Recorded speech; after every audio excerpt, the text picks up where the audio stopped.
través de la historia. Y en ese momento ellos piensan en extender estos estudios para hermanarnos con todos los países nacidos del mestizaje colonial y con la misma España. Y empiezan a través de cartas, pues estamos hablando de hace más de 100 años, a través de cartas, que muchas de ellas iban en barco, a tener esta comunicación y abrir espacios para otros estudiosos de estas áreas, principalmente de la historia y geografía. Y así empiezan a nacer muchos correspondientes en Latinoamérica y en España. Y empieza a abrirse esta carta. Finalmente, estos 33 jóvenes, que tenemos aquí uno de ellos, Luis Rubio Siliceo, que es el primer cuadro de la izquierda que está tapado por ese cuadrote, pero bueno, pasan todos a la Universidad Nacional. Uno de ellos fallece en este trayecto y entonces quedan 32 jóvenes preparatorianos, ahora ya universitarios, que siguen trabajando. Y finalmente, el 24 de mayo de 1925, se convierte de Unión de Juventudes de Hispanoamérica a Academia Nacional de Historia y Geografía. De tal suerte que en 2 años ya cumplimos 100 años como academia y ya tenemos más de 100 como Unión de Juventudes. Y empiezan a trabajar muy fuerte por la universidad. La mayoría de ellos, lo que era tradicional era que se fueran a la Escuela de Jurisprudencia, la Escuela Nacional de Jurisprudencia, la Escuela Nacional de Medicina y hasta Arquitectura. Y así más o menos siguen ellos trabajando. Pero este mismo grupo de jóvenes son los que redactan el proyecto de autonomía universitaria. Y empiezan a hacer libros, y empiezan a hacer conferencias, y empiezan a hacer congresos de historia y geografía a nivel nacional e internacional en el seno de la universidad, que es quien prestaba los auditorios para que ellos pudieran estar trabajando. Pero de igual manera, muchos de los maestros de ellos, que eran dueños de escuelas particulares, como de la escuela de Popotla, o que tenían despachos, como Ernesto Urasti, etcétera, siguen haciendo sus sesiones y siguen haciendo este proyecto autónomo universitario. Finalmente, todos con este perfil vasconcelista, todos venían de ser alumnos de Vasconcelos y de ser fieles seguidores de Vasconcelos, entregan a Vasconcelos este proyecto de autonomía universitaria cuando él es secretario de Educación Pública. Desgraciadamente, en este momento, Vasconcelos ya tiene una visión política totalmente diferente, que es la presidencia de la República. Y entonces toma este proyecto de autonomía universitaria, lo guarda en su cajón y lo deja dormir el sueño, yo diría, de los injustos. Y ahí se queda.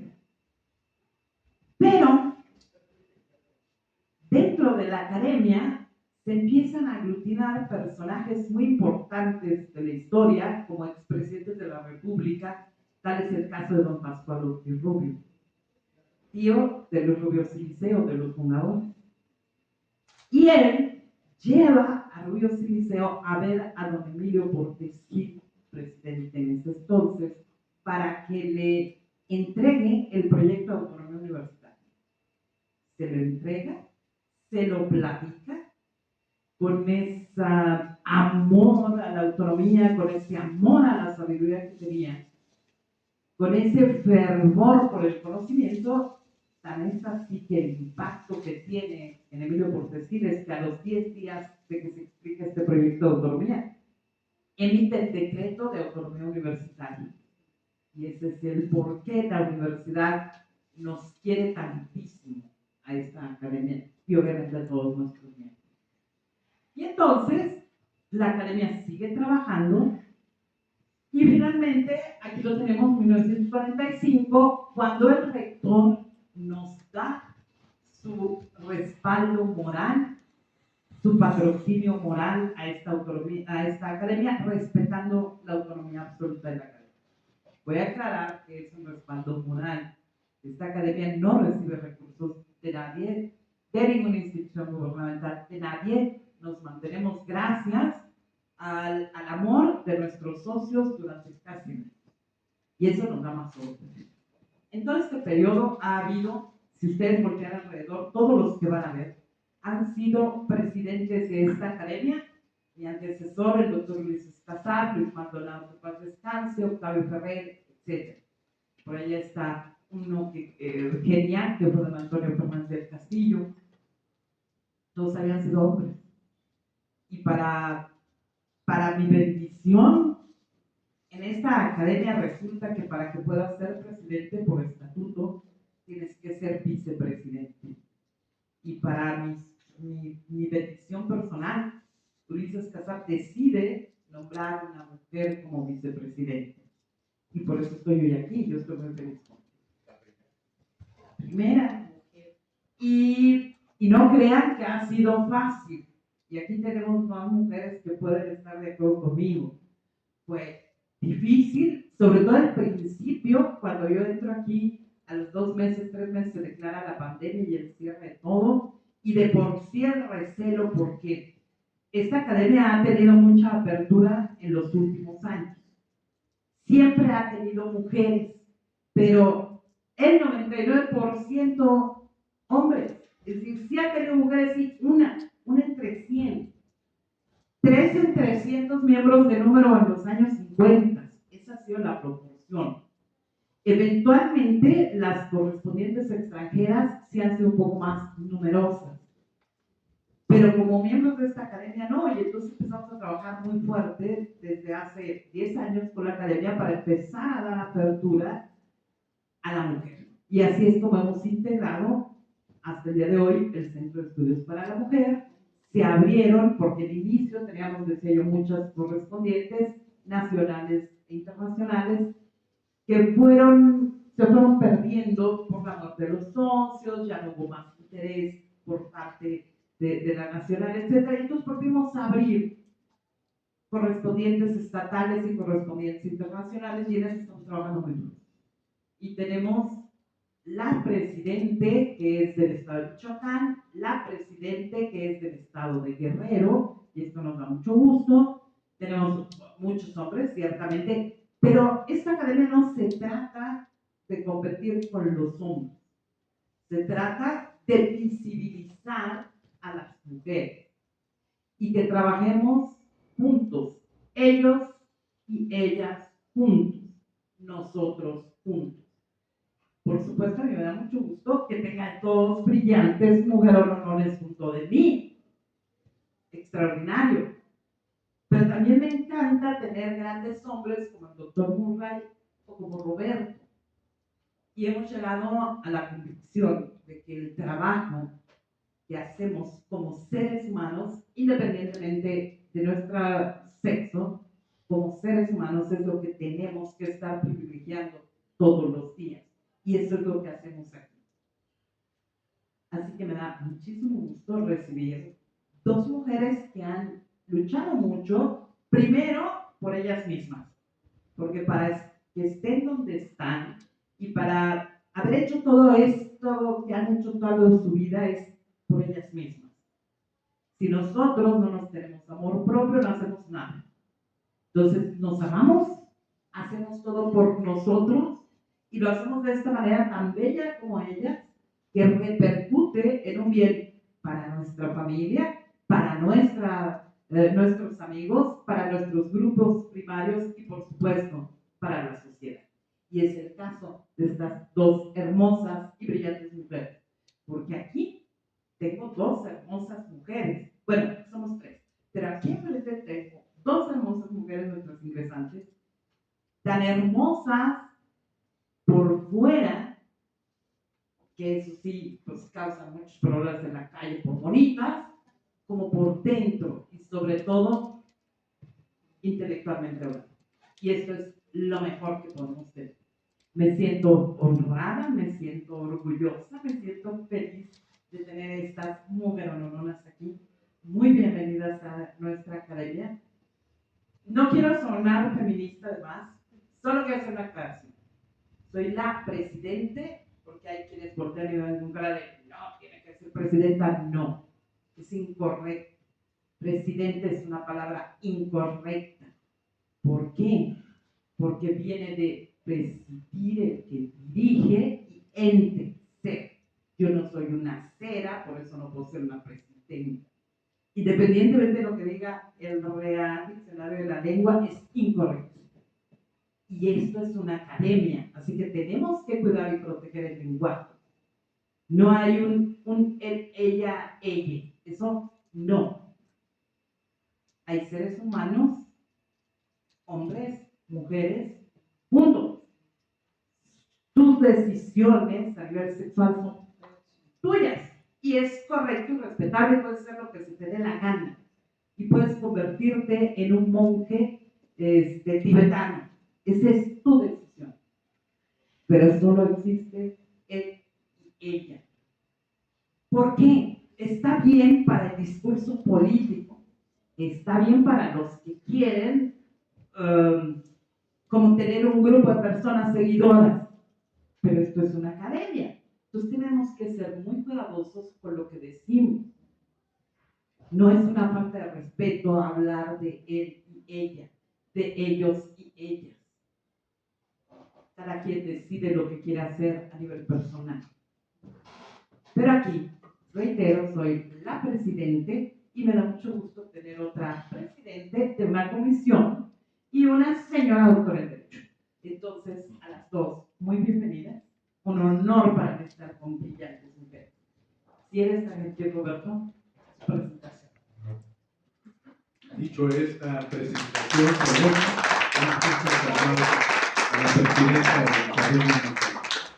la presidenta de la Academia Nacional de Historia y Geografía de México, y en especial pues agradezco la presencia de estas dos distinguidas damas, que es la doctora Juana María Abreu Vidal, ya casi 50 años de conocerla, una gran luchadora social, una estudiosa y para mí la mejor abogada del mundo.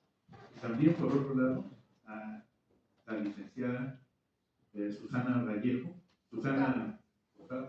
Hurtado Vallejo, que ambas son egresadas de nuestra querida Universidad Nacional y que ya platicó la doctora y amiga Elizabeth Remis Rubio toda la historia y cómo su abuelo fundó con otros jóvenes esta institución, y ahora le toca a ella tomarle esta estafeta y a nosotros colaborar y apoyar en este gran proyecto que iniciaron unos jóvenes que amaban a su patria. Gracias, y pues voy a dar lectura en este contexto de esta sesión solemne, pues señalando que presentaron su solicitud del comité ante el comité de admisiones, la licenciada Susana Hurtado Vallejo, y fue suscrito y apoyado por la doctora maestra en Derecho Eleonora Remis Rubio, por la doctora también Beatriz Saavedra Gastelu y por su servidor Roberto Villaseñor. También el mismo documento suscrito y firmado por las mismas personas de la doctora en Derecho Juana María Abreu Vidal. Voy a dar lectura de manera sucinta y breve al currículum, al perfil curricular de la diputada Susana Hurtado Vallejo. Ella es licenciada en Administración de Empresas, generación 82-87, de la Facultad de Contaduría y Administración de la UNAM. Diputada local en el 2022 al 2024, fue electa diputada local por el Estado de Quintana Roo. En el 2021-2022, representante de la Secretaría de Gobernación en el Estado de Quintana Roo, de este gobierno federal. Del 2017 al 2020, fue presidenta de la Asociación de Mujeres Unidad, Fuerza y Trabajo por Quintana Roo. Del 2013 al 2016 fue diputada local en la 14 legislatura del Estado de Quintana Roo por el distrito 7 del municipio de Benito Juárez, que todos conocemos es Cancún. Del 2010 al 2013 fue diputada federal por el distrito primero del Estado de Quintana Roo en el Congreso de la Unión en la 61 legislatura. En el 2011 al 2012 fue subsecretaria de Coordinación de Programas Sociales en la zona norte de la Secretaría de Desarrollo Social del Estado de Quintana Roo. Del 2008 al 2010 fue subsecretaria de Gobierno en la zona norte del Estado de Quintana Roo, atendiendo los municipios de Benito Juárez, Solidaridad Isla Mujeres, Lázaro Cárdenas y Cozumel. Del 2005 al 2008, directora de Atención Ciudadana en la zona norte del estado de Quintana Roo, atendiendo los municipios de Benito Juárez, Isla Mujeres, Solidaridad, Cozumel y Lázaro Cárdenas. Del 1998 al 2003, representante de la Secretaría de Desarrollo Agropecuario, Rural e Indígena en la zona norte del estado de Quintana Roo, atendiendo los municipios de Benito Juárez, Solidaridad, Isla Mujeres, Cozumel y Lázaro Cárdenas. De 1997 a 1998, representante de la Secretaría de Promoción Económica y Desarrollo Rural en la zona norte del estado, atendiendo los municipios de Benito Juárez, Solidaridad, Isla Mujeres, Cozumel y Lázaro Cárdenas. De 1995 a 1997, fue directora de Desarrollo Económico en el municipio de Benito Juárez, Quintana Roo. De 1994 a 1995, jefa del Departamento Administrativo del INDICRO en Quintana Roo. De 1987 a 1989, subadministradora de la Aduana Internacional de Aguascalientes. Y así ha tenido muchos cargos también en el sector privado, entre los que destacan ser maestra adjunta en el proceso administrativo en la Facultad de Contaduría y Administración, gerente de operaciones de la Agencia Aduanal en Aguascalientes y catedrática en materia de proceso administrativo en el Instituto de Cancún, AC, que es el sector La Salle. En las comisiones que ha participado, secretaria de la Comisión de Atención a Grupos Vulnerables, integrante de la Comisión de Economía, integrante especial de la lucha contra la trata de personas, integrante especial para la niñez, integrante especial sobre el cambio climático, integrante de la Comisión de Medio Ambiente y Recursos Naturales, y comisiones en las que participó en el Congreso local. También fue presidenta de la Comisión de Desarrollo Familiar y Grupos Vulnerables, secretaria de la Comisión de Puntos Constitucionales y vocal de la Comisión de Desarrollo Humano y Poblacional, vocal de la Comisión de Desarrollo Urbano y de Asuntos Metropolitanos y vocal de la Comisión de Seguridad Pública y Protección Civil, y comisiones en las que participó en el Congreso local. ¿Sí? También es presidenta de la Comisión de Igualdad de Género, secretaria de la Comisión de Puntos Constitucionales y vocal de las comisiones de Movilidad, de Salud y de Puntos Legislativos. Y distinciones y reconocimientos ha recibido múltiples, entre otros, la de Promoción y Defensa de los Derechos Humanos por la Comisión de Derechos Humanos del Estado de Quintana Roo, reconocimiento en la Reunión Internacional de la Red Hemisférica de Parlamentarios y exparlamentarios en materia de la primera infancia, reconocimiento del Congreso de la Familia y Desarrollo Humano, diploma por materia de oratoria, certificado de la primera infancia en la Red Nacional de Parlamentarios, reconocimiento por el programa artesanal en el estado de Quintana Roo, constancia por el pensamiento estadístico en el municipio de Benito Juárez, Quintana Roo, constancia en el curso de incubadoras de la Secretaría de Economía, y doctorada honoris causa de la Universidad Analítica Culturista de México y también de la Conferencia Internacional de la Comunidad Universitaria. Y bueno, ella ha destacado en el claustro doctoral global otorgado por universidades como el Centro Universitario y Cultural Morelos, la Universidad Mexicana de Educación a Distancia, el Centro Universitario Inglés y la Universidad de Togatoro, que preside un miembro de esta academia también. La historia política: ha sido secretaria de Gestión Social a nivel nacional de la CNOP, consejera municipal y estatal del PRI Quintana Roo, candidata a regidora por Benito Juárez, Cancún, Quintana Roo. Ha sido del 2007 al 2010 delegada nacional del Organismo Político de la Mujer en el PRI de Quintana Roo, vocal de la Comisión Política Permanente del PRI en Quintana Roo, integrante de la Comisión de Procesos Internos de la Comisión Estatal del PRI en Quintana Roo, consejera nacional del PRI, integrante del Comité Nacional de la CNOP del PRI, y secretaria general del PRI en Quintana Roo, coordinadora de finanzas de la campaña para la presidencia municipal de Benito Juárez y promotora de vivienda de la CROC en Quintana Roo. Su participación política, de manera muy sucinta: diputada local del Distrito Segundo por el Partido Verde Ecologista de México, candidata a diputada local por el Distrito Segundo del Partido Verde Ecologista, candidata a diputada local por el Distrito 6 de Morena, candidata al Senado de la República de Quintana Roo por el Partido Nueva Alianza y fue candidata al Senado de la República, coordinadora nacional de partidos y agrupaciones en la campaña de Enrique Peña Nieto, donde tuve el honor de conocer.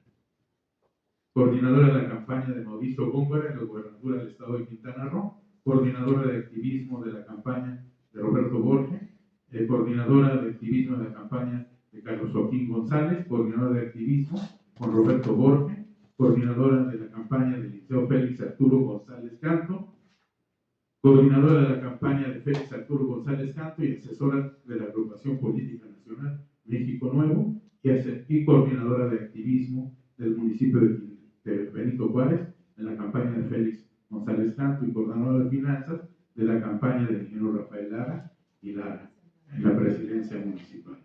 Bueno, les pido un fuerte aplauso para nuestra nueva interesante, cuyo trabajo, esfuerzo, valentía, como una gran mexicana y como una gran mujer, como una gran madre y una gran amiga.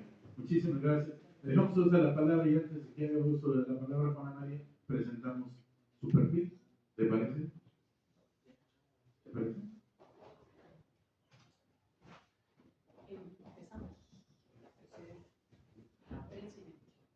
Gracias.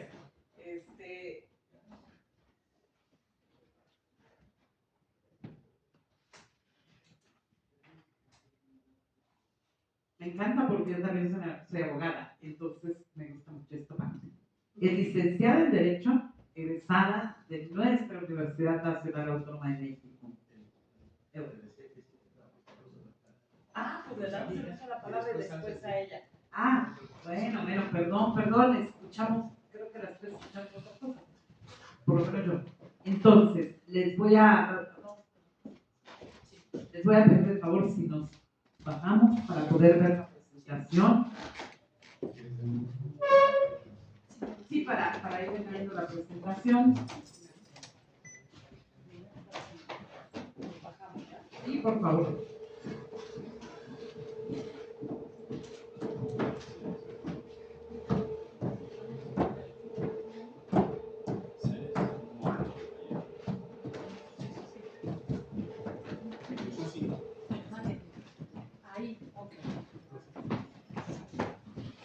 Y con muchísimo gusto les tenemos el uso de la palabra a la diputada Susana.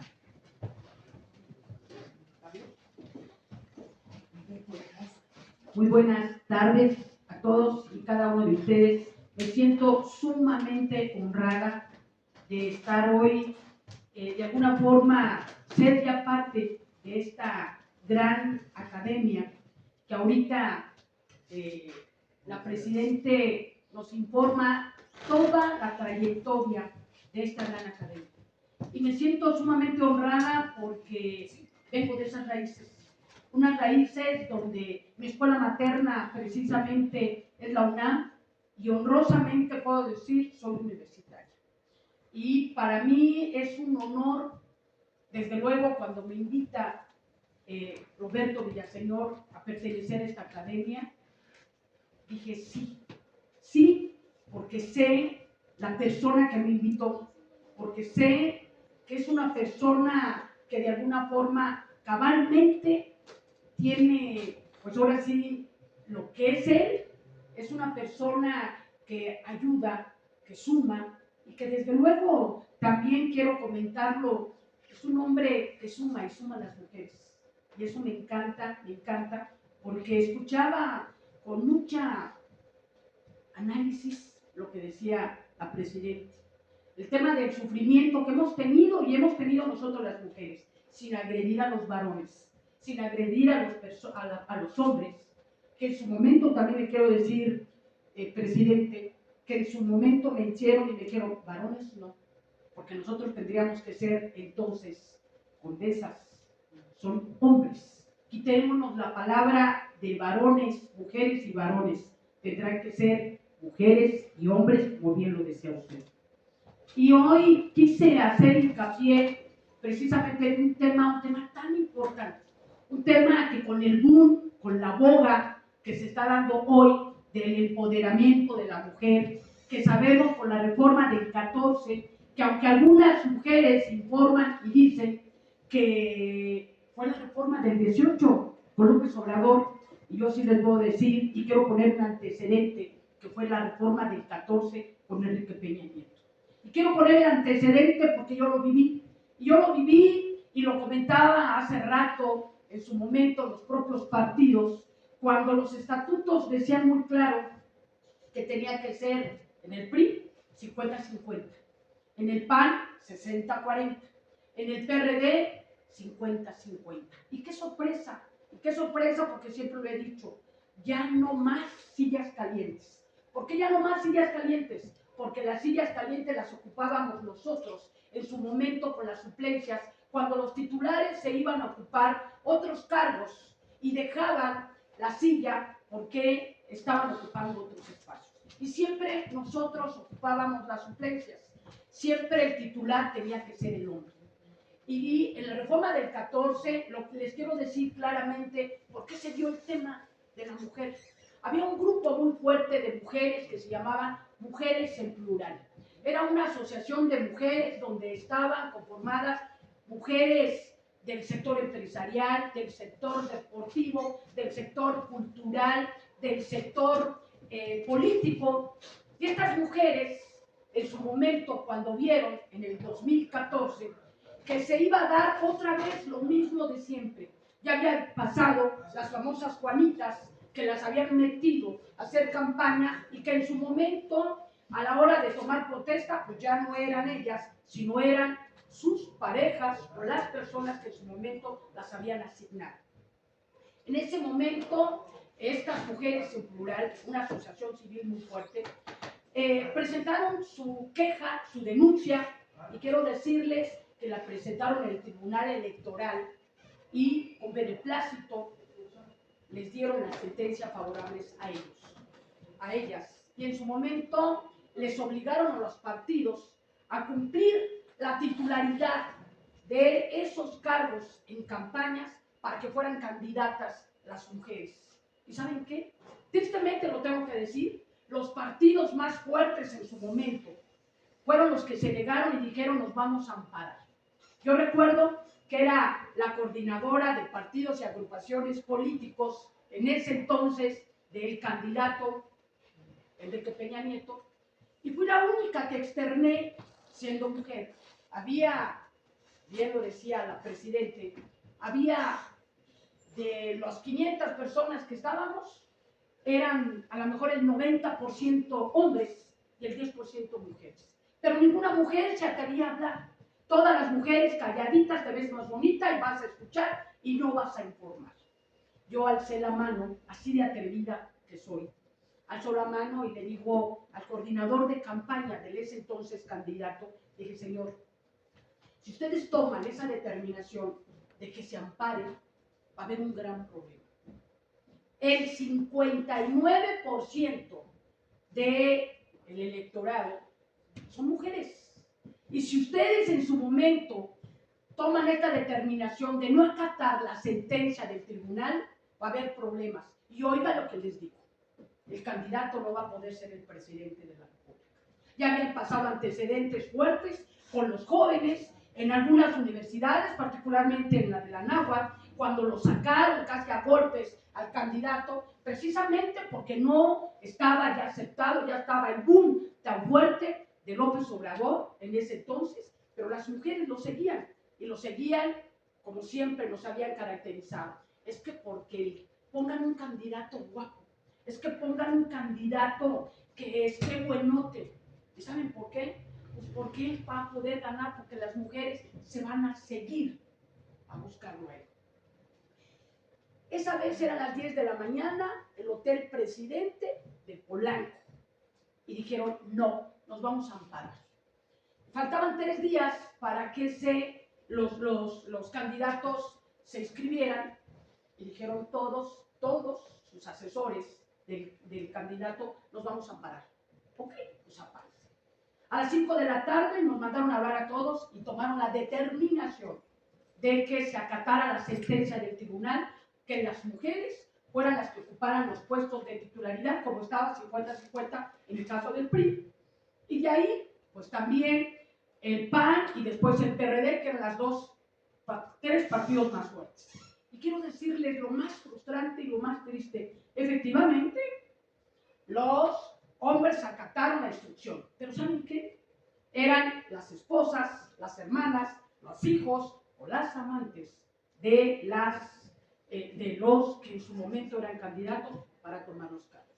Y se dio, si se dieron cuenta, una legislatura que, penosamente lo tengo que decir, una legislatura que pasó sin ver, y pasó sin ver porque no era gente preparada, porque no era gente que realmente supiera que era legislar, que realmente supiera a lo que iba y que la seguían de alguna forma dándole la instrucción para que siguiera. Se da la reforma del 14 con Peña Nieto, exige que haya la ley de igualdad para género. Y empieza esa famosa reforma constitucional en el 14 y empieza el boom de las mujeres, el boom de las mujeres. No se concreta, porque no se concreta, no había una comisión, había una comisión de las mujeres, pero no había una comisión de igualdad para género. Y se empieza a trabajar grupos de mujeres en el sector empresarial, en el sector cultural, en el sector histórico. Empiezan también las mujeres de la UNAM a estar echando la mano y a decir, aquí estamos mujeres preparadas y ahí vamos.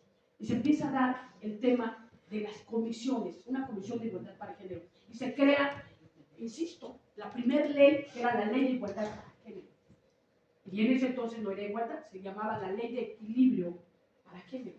Que después el concepto se empieza a cambiar, porque equilibrar pues, es como una balanza. Igualdad es el tú por tú, estamos igual, no vamos a competir, bien lo decía la presidenta, no vamos a competir, vamos a hacer en unidad, a sacar precisamente la problemática que estamos viviendo hoy por hoy en nuestra sociedad.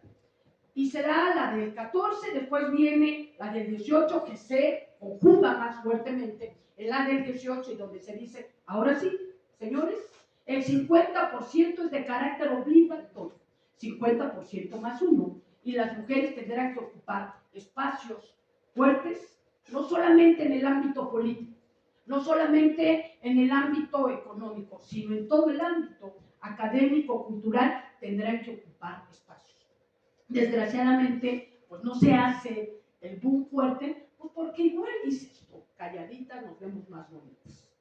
El tema de la discriminación tan fuerte, donde las mujeres ocupábamos los mismos puestos, con las mismas circunstancias, y nuestro sueldo era 2 o 3 veces menor que el del hombre, porque no estábamos en mismas circunstancias. Tendría que darse modificaciones a la propia ley, se tendría que modificar la ley para que en su momento fuera de carácter obligatorio y que en su momento el Poder Ejecutivo pudiera acatar lo que el Legislativo estaba haciendo. Y hoy yo les quiero hablar, después de hacer este antecedente, hablarles de mi estado. A lo mejor yo no sé lo que está pasando a nivel federal, pero sí sé lo que está pasando en mi estado en el tema de la mujer. En el tema de la mujer, hoy, cuando me dijeron la Academia de Geografía, pero a mí me dijeron que era estadística, de estadística y datos. Era la Academia de Geografía, Historia, Estadística y Datos, así que estadística de aquí soy. Pero para todos nos interesa lo que estamos viviendo estadísticamente. Histórica. Pero bueno, yo dije, vamos a meterle algo de estadística. Que sepa, porque a veces, pues sí, nos quejamos, reclamamos y todo eso. Pero ¿cómo estamos nosotros en el tema de violencia de género en mi estado? Que es donde yo puedo decir cómo estamos. Y pues bueno, ahora sí les puedo decir que con datos estadísticos ya yo presido la Comisión de Igualdad para el Género.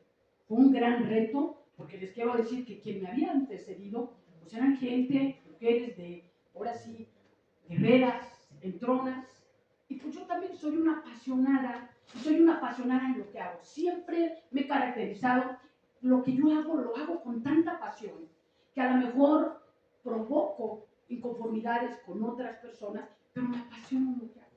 Y hoy te puedo decir, presidenta, presidente, que no les voy a fallar a todos los miembros. Y no les voy a fallar porque para mí es un honor, primero, porque es una academia que viene de nuestra, pues ahora sí, de lo que más amamos. Y lo que más amamos, aparte de nuestra familia, nuestros padres, precisamente la universidad que nos formó, y la universidad que nos formó para nosotros. Yo lo digo siempre con mucho orgullo, soy orgullosamente de la UNAM. Y hoy pues les puedo decir que estoy más orgullosa porque voy a pertenecer y voy a ser miembro de la academia más importante que se pudo dar antes de que formara la Universidad Autónoma. Hoy estoy aquí y quiero presentarles un tema estadístico. La encuesta nacional sobre la dinámica de las relaciones en los hogares, el IDERI, en el 2021 cuenta con un apartado específico para datos con la misma metodología usada a nivel nacional en el Estado de Quintana Roo, los cuales se presentan de manera resumida, que son datos sociodemográficos. Y quiero decirles que son escalofriantes a la hora de ver la violencia que se viene dando en mi estado. Un estado que vivimos netamente del turismo, un estado que a nivel mundial tú dices Quintana Roo, wow, no saben la inseguridad y la violencia que estamos viviendo también nosotros las mujeres. Y hoy tenemos una mujer que la verdad está muy echada para adelante. Yo me honro de decir que Mara Lezama está haciendo bien el trabajo, que trae un trabajo fuerte, arduo, y que le dejaron un gobierno destrozado, y que ahí va, con el tema de la seguridad, y que ahí va. Y que además ha preponderado a la mujer, que eso me encanta, y la ha preponderado porque somos el único estado que tenemos el 64% de participación en todas las mujeres en el tema del servicio público, en el tema, por ejemplo, les quiero decir, es la primer gobernadora del estado de Quintana Roo. De los 11 municipios que las mujeres presidimos, 7 de 11 municipios en el estado. En el Congreso de la Unión, en el Congreso local, somos 25 diputados, y de los 25 diputados, mujeres somos 16 mujeres. Pero también les quiero decir que no hemos logrado grandes avances. La toma de decisiones todavía la tienen algunos hombres. Y pues seguimos con los datos. La población en Quintana Roo asciende a 1.9 millones de personas, de las cuales, para que vean el monto, 921,000, casi 922,000 son mujeres. El 49.6 somos, del 100%, somos mujeres. Y el 74.4 tienen de 15 años a más. 200, casi 5,000 personas de 3 años hablan alguna lengua indígena. De 3 años en adelante hablan alguna lengua indígena. Lo que representa el 11.7 de la población son, en total de ese 11.7, 96,000.6 mujeres, que seríamos el 47% que manejan alguna lengua indígena.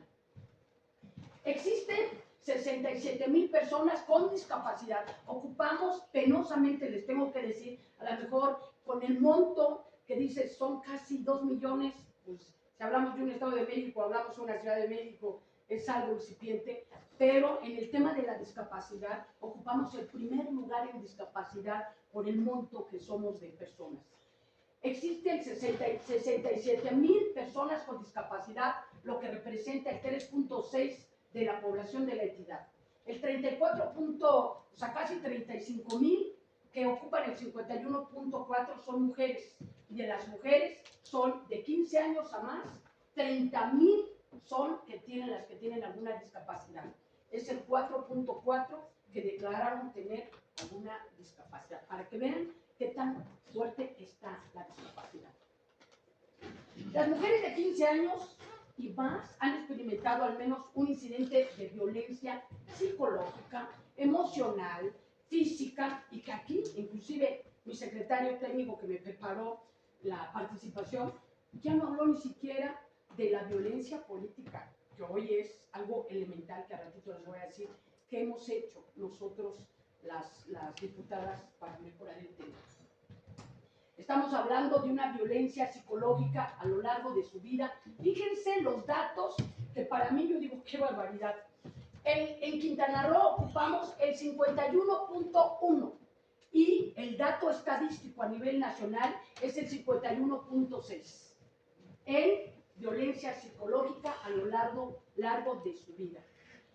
En violencia física, a lo largo de la vida, las mujeres en Quintana Roo ocupan el 34%, la mayoría, imagínense, si somos casi el 54%, y este dato es el 34%, imagínense la violencia física que viven las mujeres allá.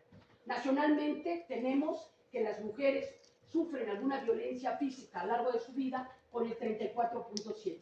Ahí más o menos vamos a estar.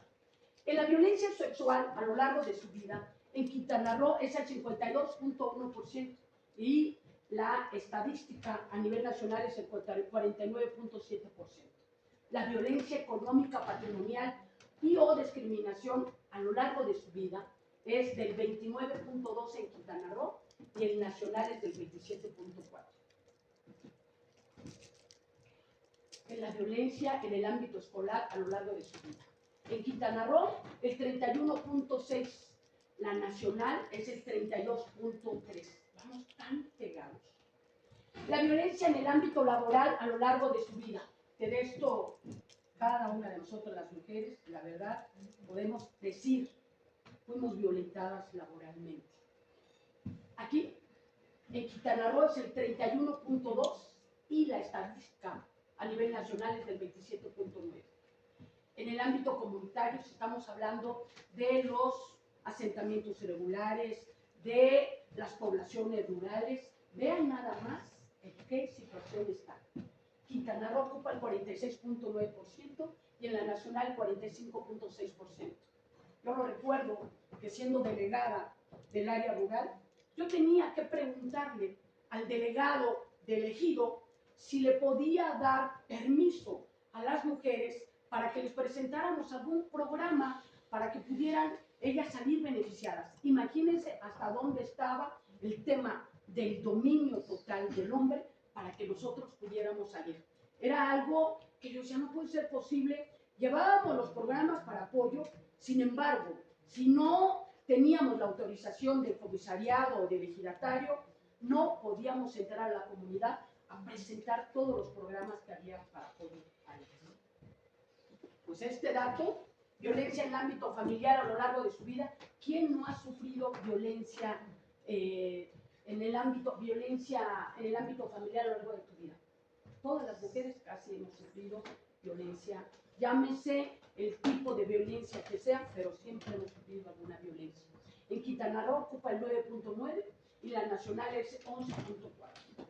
La violencia en el ámbito de pareja a lo largo de su vida, que quiero decirles que cuando me puse a trabajar con el tema de violencia de noviazgo, ni siquiera estaba establecida en el Código Civil de mi estado.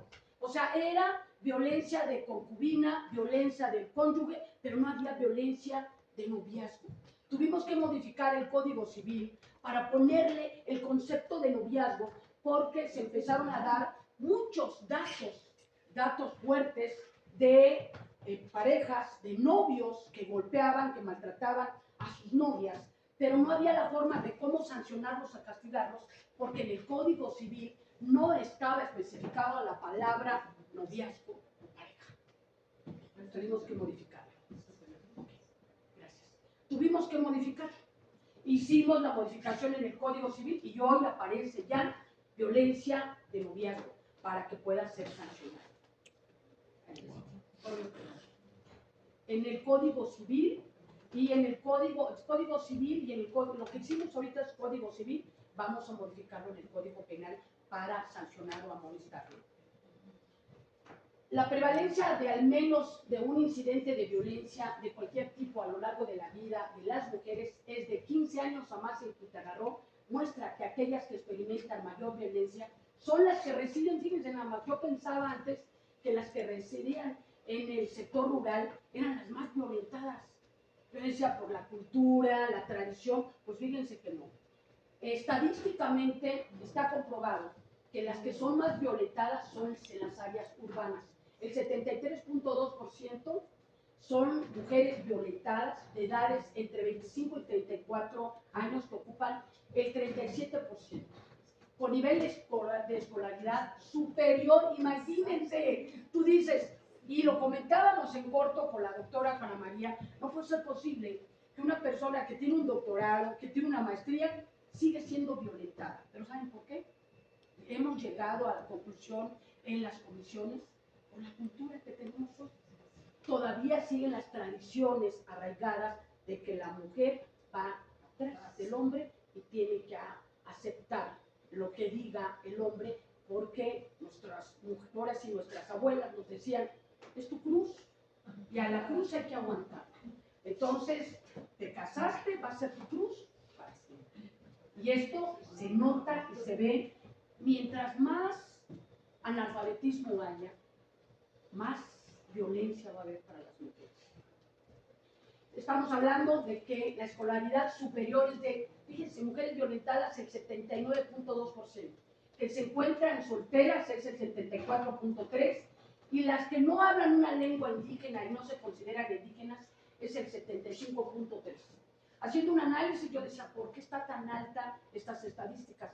Yo puedo decirles que porque somos un estado netamente cosmopolita, somos un estado donde tenemos gente no solamente de todo el mundo o de la propia república, tenemos mujeres, ciudadanos, personas de todo el mundo, y que por eso esas tasas son tan altas, porque en su momento, pues a lo mejor, como es un estado tan cosmopolita, van nada más de trabajo, de visita, duran a lo mejor 1 año, 2 años, 3 años, pero no tienen el arraigo. Y no tienen el arraigo porque no hay una identidad propia. Es un estado netamente joven. Nuestro estado acaba de cumplir como estado 50 años.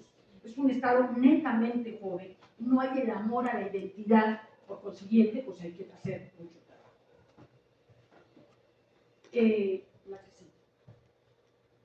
Por tipo de violencia psicológica en el área urbana, en donde se presenta mayor porcentaje, es el 53.2%. En mujeres con rango de edad de entre 15 a 24 años, que es el 56.3%.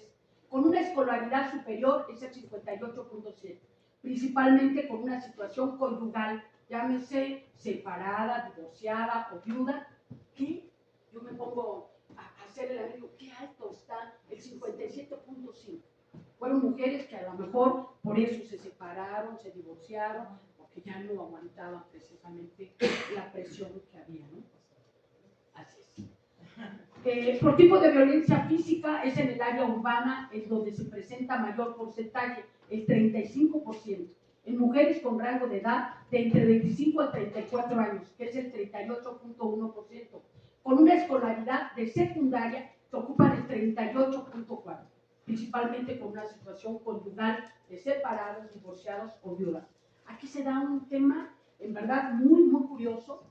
Fíjense que en el Estado yo pensé, cuando fui diputada en la 14, cuando modificamos que no se podían casar los niños mayores, menores de 16 años, hasta que fueran ellos mayores de edad, podría haber, porque antes los papás los obligaban y los casaban, y al año se divorciaban. Cuando cumplían 1 año ya de casados, ya eran mayores de edad, se divorciaban.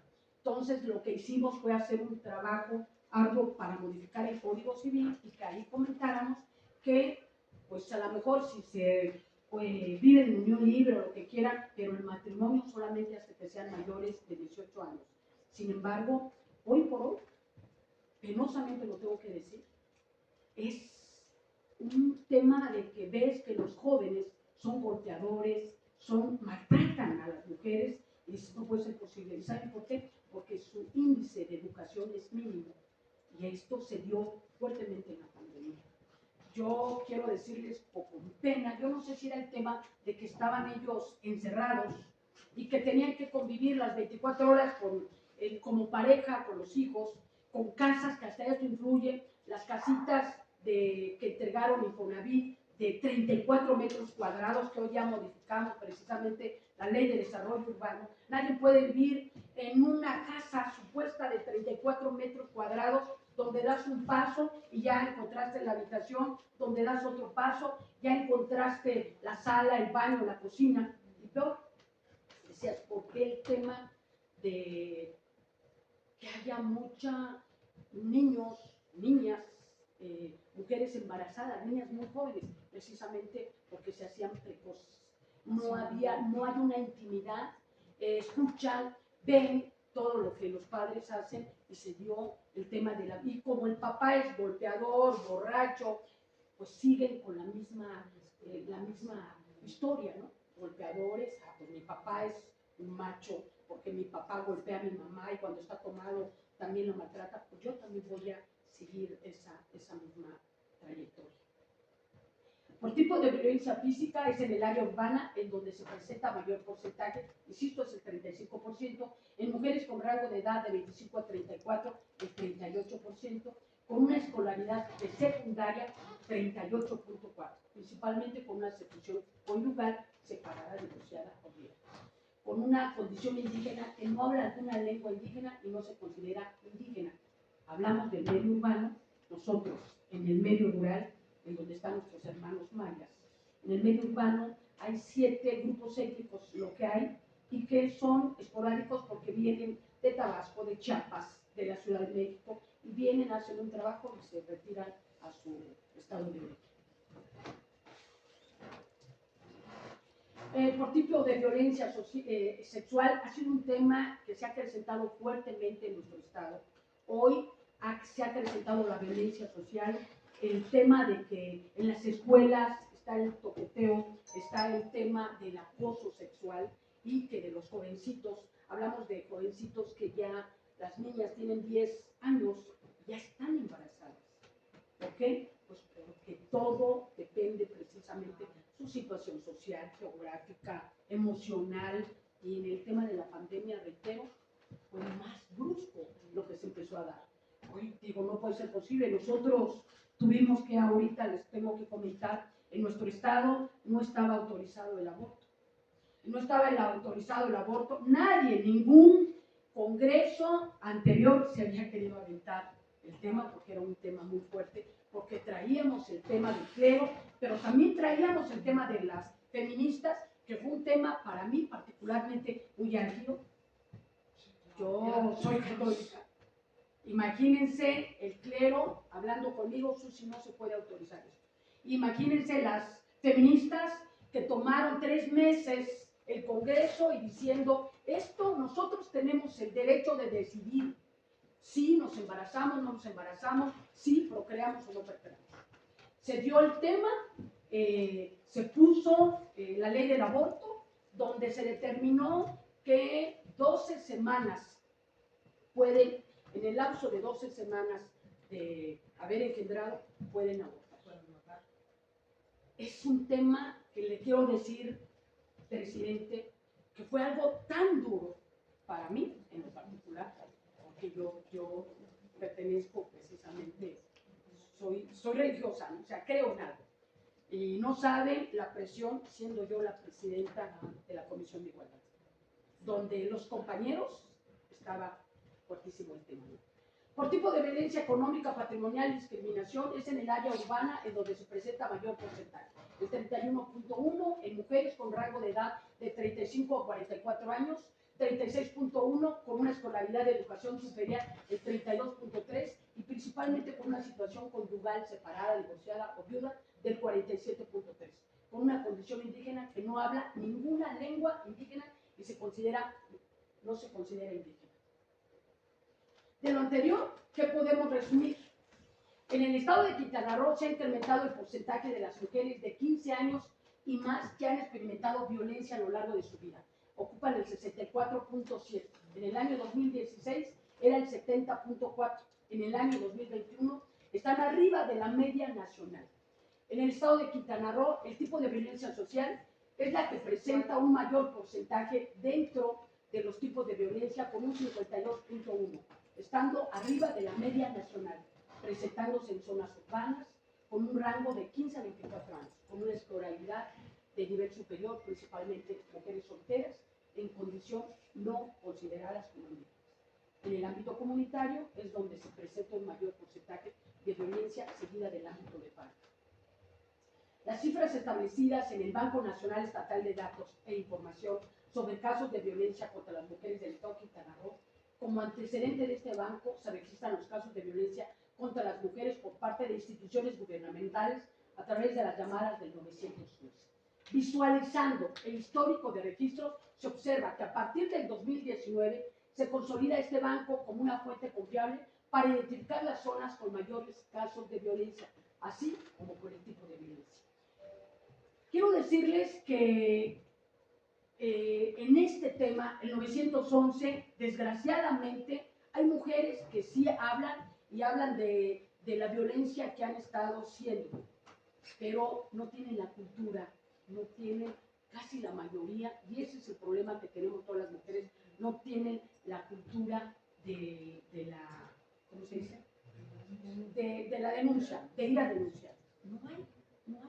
Y está el 911, está el C5, está la CEBETRO, que es la de las víctimas, está la Comisión de Desaparecidas, que ahorita se ha incrementado fuertemente en nuestro estado, está el tema de, para mí es preocupante cuando va a verme la comisionada de víctimas y dice, diputada, ayúdenos porque tenemos 80,000 carpetas que no se les ha dado el seguimiento jurídico porque no hay los suficientes asesores jurídicos para que puedan, después de pasar en la fiscalía, pasar ya a judicializarlos y puedan darle de alguna forma ya una sentencia. No se han podido dar. ¿Por qué? Porque crece tremendamente el tema de la violencia. El SO de Quintana Roo, durante el año 2022 se registró 27,479 víctimas de violencia, con un total de 44,862 casos, lo que se traduce que existen mujeres víctimas con más de un episodio de violencia. Se registraron 51,063 diferentes servicios que corresponden al número de acciones interinstitucionales. ¿Qué quiere decir? Que de la misma manera se registraron 3,070 medidas de protección. Nosotros desde el 2017 tenemos la alerta de género, una alerta de género con 20 recomendaciones que hasta el día de hoy, por eso hoy la gobernadora hizo hincapié con cambiar un nuevo secretario de Seguridad Pública, cambiar al fiscal general del Estado y decir, hoy tenemos que ir erradicando esto. O sea, no puede ser posible que Quintana Roo, siendo un estado netamente turístico, estemos en una alerta de género, donde no hemos podido cumplir con las 20 recomendaciones. Y estamos sobre ese tema, ¿no? En el año 2022, por modalidad de violencia familiar, es la que se registran mayores cifras, con 43,033 registros de edades de 30 a 39 años, que se generaron 17,502. ¿Qué significa?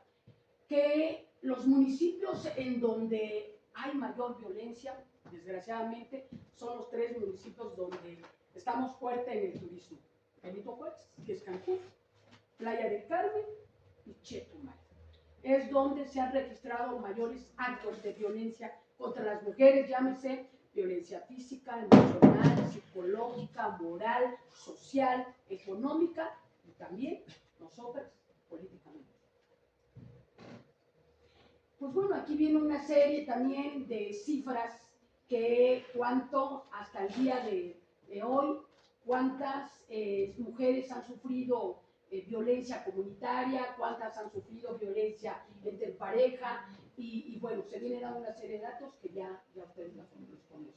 Aquí dice, los 3 municipios que presentan los mayores reportes en casos de violencia, lo que les decía, Benito Juárez con 4,904 registros mensuales, Solidaridad con 3,671 y Otompe Blanco con 3,261 registros. Otros datos detectados en lo que va del presente año son que el 96% de los casos ocurrió en un espacio particular de la víctima, llámese su hogar, llámese su casa. Imagínense lo trágico, 96%. La incidencia en espacios públicos fue el 3% en 501 casos, y así continuamos con 4,738 casos, que fue el 32%, 293 en mujeres y el 41%, que fueron 6,232 mujeres atendidas que se identificó como víctima con un hijo. Aquí ya les hablé de la alerta de género, que ya está determinada, que corresponde al Estado de Quintana Roo implementar, aquí vienen todas las recomendaciones, todos los programas de acciones estratégicas, amplia articulación, operatividad interinstitucional y multidisciplinaria para mejorar las condiciones de atención, procuración y administración de justicia, acciones de seguridad, prevención, justicia y reparación focalizadas, destinar recursos para su logro y generación de informes y evidencias para su comprobación de justo derecho. Pues aquí vienen las recomendaciones para las víctimas, la declaratoria, que la primera declaratoria de alerta se hizo el 7 de julio del 2017 y está vigente en Benito Juárez, Cozumel, Solidaridad y son medidas especiales para Lázaro Cárdenas. Ahí vienen las acciones del 2017, la revisión que nos dio la CONAVIM, que es la institución que revisa, que es de la Secretaría de Gobernación, donde analiza el informe y dice, no cumplen todavía con todas las recomendaciones. Así es que siguen con sus 20 recomendaciones para poder seguir. Aquí está el estado que guarda, ahora sí, con barras, la violencia de género. Aquí vienen las que se han cumplido totalmente, 0. En proceso de cumplimiento, el 29.17, parcialmente cumplidas el 58%, y las que no hemos podido cumplir es el 12.50%. Acciones relevantes del Congreso. ¿Qué está haciendo Susana Hurtado ahora sí en su comisión?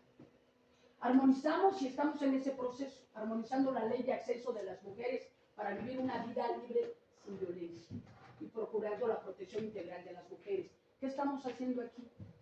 El Senado acaba de presentar la Ley General para vivir una vida libre sin violencia, de acceso para vivir una vida libre sin violencia, con todas las modificaciones habidas y por haber. Nosotros yo siempre he dicho, es una ley que para mí ya es obsoleta porque salió desde el 2007 y esa ley ha tenido parches. Yo les decía, erradiquemos la ley, hagamos una nueva conforme a lo que está demandando hoy la mujer en Quintana Roo. Y estamos en ese proceso haciendo la nueva ley.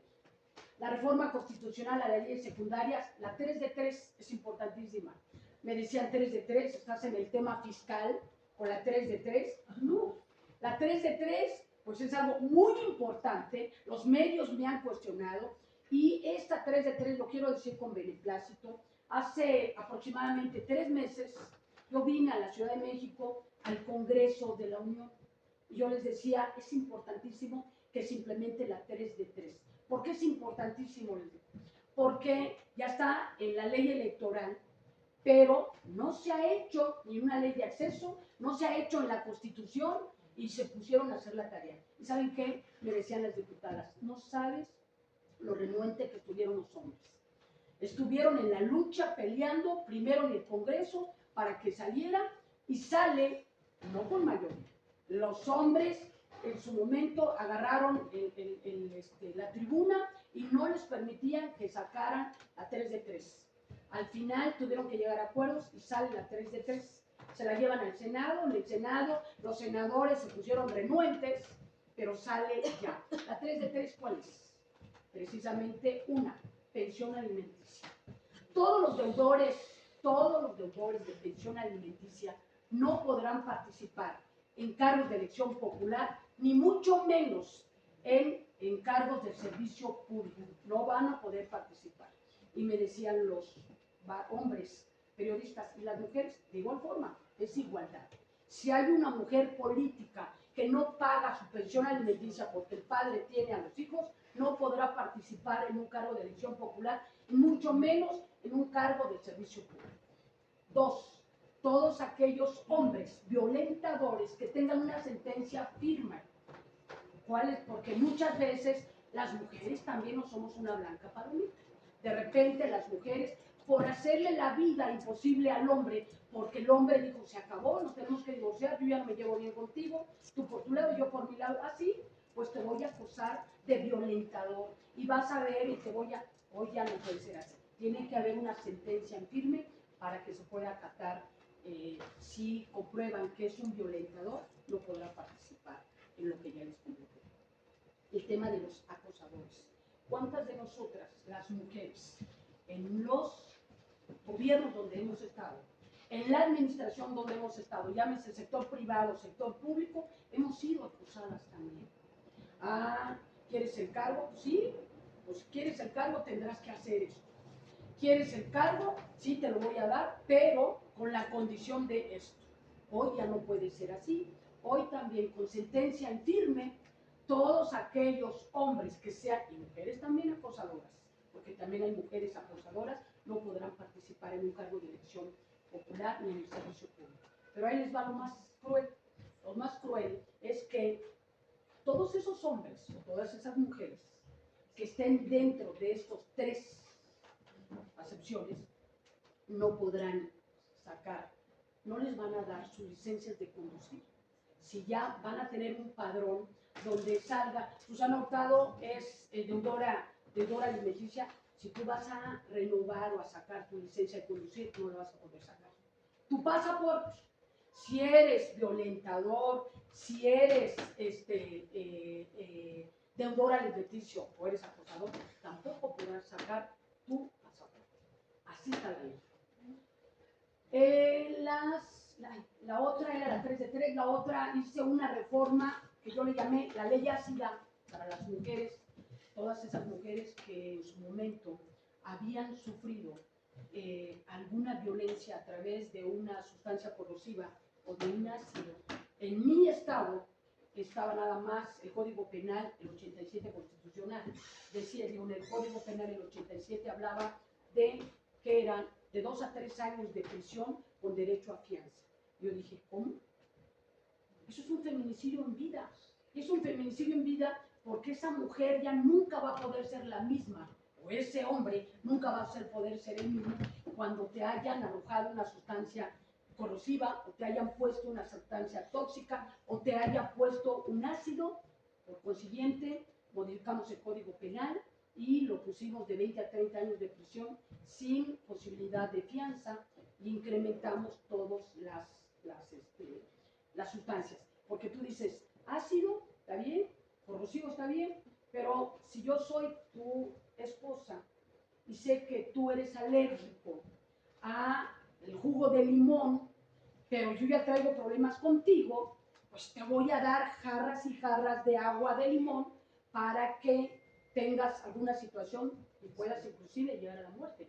Entonces le incrementamos todas las sustancias, si eres alérgico a alguna otra sustancia, para que también puedan de alguna forma salir afectados los que hicieron esto y salir beneficiados los que están demandando. En el caso, la etapa final, el modelo de erradicación de la violencia contra las mujeres es elaborado por quienes integramos el sistema estatal de prevención, atención, sanción y erradicación de la violencia contra las mujeres en el Estado. Aquí quiero ya, hoy a punto de concluir, decirles que hoy la gobernadora, la verdad le aplaudimos tremendamente a la gobernadora.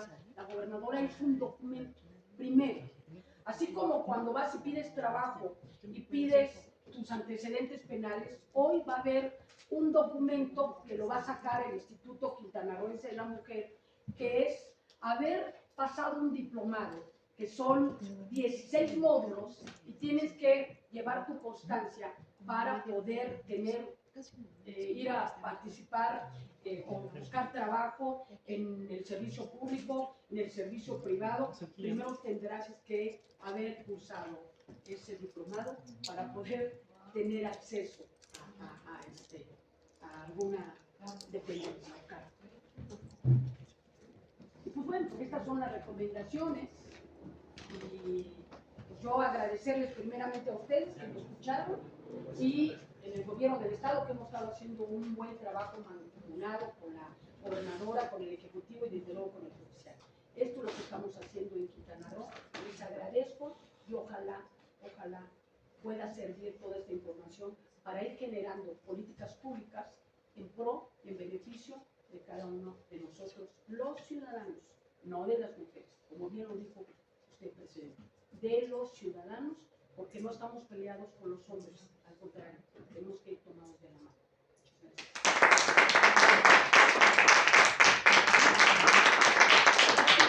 gracias.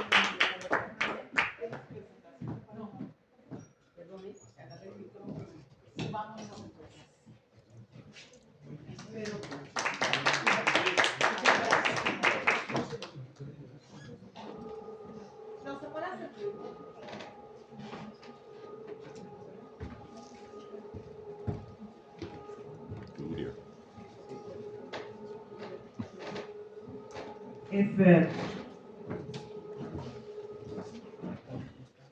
muy interesante todo lo que dijo la diputada. Yo, por supuesto, estoy no de acuerdo en la mitad de las cosas. ¿Se vale? Me parece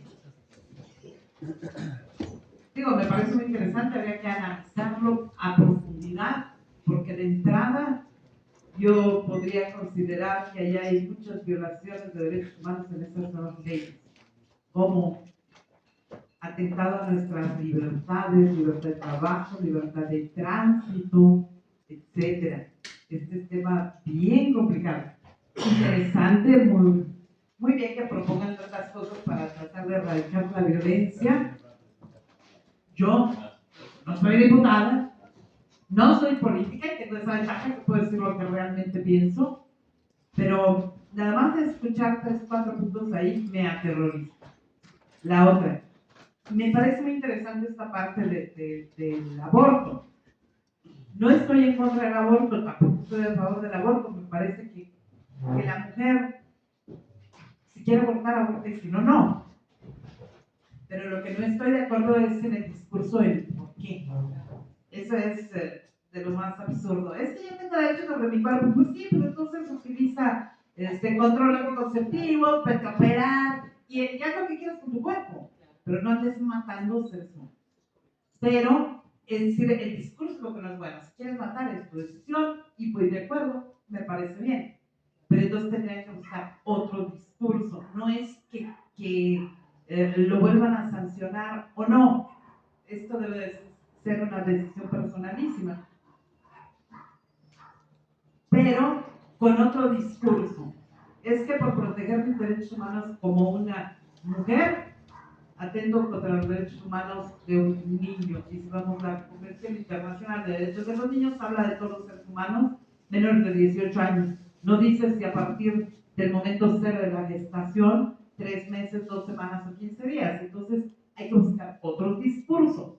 No porque vuelvan a convertir prohibitiva la conducta o no. Simplemente sustentarlo en otro discurso. No pasa nada. Ya, el que quiere matar, mata y no pasa nada. El que quiere robar, roba y no pasa nada. Tienen que tener determinadas conductas que no son agresivas, tienen que tener una reacción, pero sí buscar el porqué, que sea un porqué no fundamentado en un derecho humano que queda por debajo de los derechos humanos de los menores. Simple y sencillamente como un buen discurso político y punto, o porque se nos dio la gana, vale también, todo eso es correcto. Entonces hay muchas cosas en estas reformas que están haciendo muy interesantes, pero que hay que tener como mucho cuidado en cuál es el pretexto para hacerlo. Si nos vamos a una situación de violencia, lo primero que tendríamos que hacer es erradicar la violencia en los medios masivos de comunicación, ¿no? Si yo todo el día veo que ahora hasta los periodistas dicen insultos, ¿no? En plena televisión están insultando al presidente de la República. Yo no soy morenista, no, pero el señor es mi presidente de la República. Le guste a quien le guste y no le guste a quien no le guste. Y ese señor, esa investidura presidencial, tiene que tener todo nuestro respeto. No podemos estar mentando madres así en la televisión. Esto es lo que estamos transmitiendo. No podemos aplaudir la violencia en la televisión y luego crear normas para decir, oye, no seas violento. En los medios masivos de comunicación y no seas violento. No podemos estar permitiendo que los padres vendan a sus hijos para prostitución o para esclavitud. Y esto pasa todos los días en México. En la Ciudad de México, en Guerrero, en Quintana Roo, en todos los puntos. Y esto es perverso. Hay muchas cosas que hacer, sí. Yo creo que es muy importante fomentar la educación. Esto es muy importante. Cambiar una ideología es muy difícil, pero se puede lograr. Solo hay que trabajar en eso. la violencia es algo connatural a los animales en ciertas situaciones donde se ven en peligro, pero nada más. Nosotros como animales podríamos entender ese tipo de violencia por protegernos, por proteger a nuestro grupo, pero tenemos esta parte supuestamente que es la racionalidad, donde tenemos que analizar realmente. Yo metería la espiritualidad dentro de esa racionalidad para que esto sea como muy abierto, el conocimiento, los valores, etc. Pero dentro de esta racionalidad es mi decisión. Algo que no se contempló en la ley, diputada, es el efecto que tiene que ver en la salud de la mujer cuando se hacen varios abortos.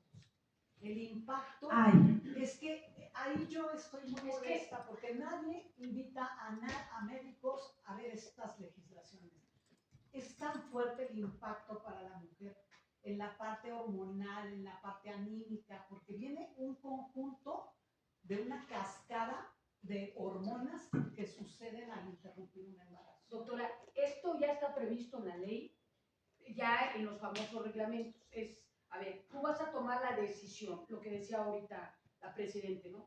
A ver, tú tomas la decisión de matar o no matar, de continuar con tu embarazo o no continuar. Pero antes de llegar ya al tema de abortar, es un proceso de inducción con psicólogos donde les dicen por qué quieres abortar, es un niño que ya procreaste, la empiezan a inducir para que ella no decida abortar. Al final, si ella aborta, ya hubo un procedimiento psicológico para ayudarle en el tema. Te voy a hacer de lo mismo que estás diciendo ahorita, te regreso el uso de la palabra. Quiero, tú que sabes mucho de salud, ¿por qué solamente hablamos de despenalizar el aborto, poner las clínicas, llegan las personas, las mujeres, se hacen el legrado, se van muy contentas a su casa, pero no hay una acción directa del Estado? Por ejemplo, te pongo un día adoptivo, te pongo X situación para impedir que sigas embarazándote y esté libre de tu cuerpo, porque yo he visto, mujeres que en un solo año han tenido 6 abortos. Dices, esto es una perversión. O sea, el tema no sería que el Estado tuviera la obligación o la decisión de quitarle la libertad a una mujer de volver a embarazarse. Claro. Pero yo digo, el Estado debe de ser cuidadoso cuando se autoriza un aborto. Si tú abortas y a los 6 meses estás abortando, tú necesitas una capacitación especial. Tú necesitas ser atendida por un especialista, porque estás afectando tanto a la sociedad, al ingreso económico, como a la vida de las demás personas y tu entorno familiar.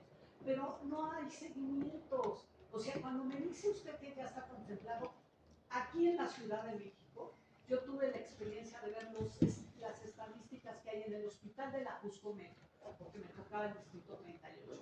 Es impresionante ver cómo niñas de 12 años, de 11 años llegan, abortan, ¿sí? Y a los 8 meses están en la misma situación. ¿Ok? ¿Por qué? Porque no hay un seguimiento real. Esto de los psicólogos y que es antes. Tenemos que educar. La sexualidad se debe de educar antes. Ejércela, pero con responsabilidad por ti y por tu entorno. Eso sería lo que se les olvida. ¿Y cómo el gobierno puede, cómo puede el gobierno estar autorizando becas para madres solteras que tienen 5 hijos de diferentes hombres? Y son madres solteras, señoras, por Dios, no. O sea, no es correcto. Habría que hacer de veras revisiones para ayudar a esas personas a que tengan conciencia del acto que están realizando. Yo eso es lo que no me cae. ¿Cómo hacen una legislación y no contemplan esta parte? Bueno, en el caso de Quintana Roo, el caso de Quintana Roo está contemplado. Yo quiero decirle que no fue capricho o tema de los diputados. Nos reunimos con todo el secretario de Salud, con un grupo fuerte de médicos y en su momento se determinó. Y se determinó precisamente para no llegar a los degrados. No puedes llegar a los degrados si no hay un método de anticonceptivos anterior. Y y ahorita en conjunto con el sector, o sea, con educación, con la Secretaría de Educación y la Secretaría de Salud, están armando los reglamentos precisamente para esta situación. Porque se deben de detener cuando se exceden de más de 3 grados. Es gravísimo para la mujer, se puede perforar el útero. Yo lo único que sugeriría es que llegues a tu grado y sales con un método. Cuando te quieras embarazar, vienes y te lo retiro, no O pasa cuando nada. no sabes, Pero como una con un obligación yugo, de llevar una cierta capacitación o un cierto propedéutico para que conozcas. Fíjate que el problema no es tanto de capacitación y de propedéutico, porque desde la primaria ahora te están enseñando cómo embarazarte. Pero si tú en la televisión estás viendo todo el día ten sexo con todos los que quieras, porque estos condones son carísimos, úsalos, no importa cuántos años tengas. La gente tiene una información doble, ambigua, Es que una revienta. doble moral, pero ahí tenemos el problema que está autorizada por nuestras mismas autoridades. Sí, pero me refiero a, ok, ya veniste a hacer tu grado, ya te lo hice, y entonces inmediatamente te pongo un libro.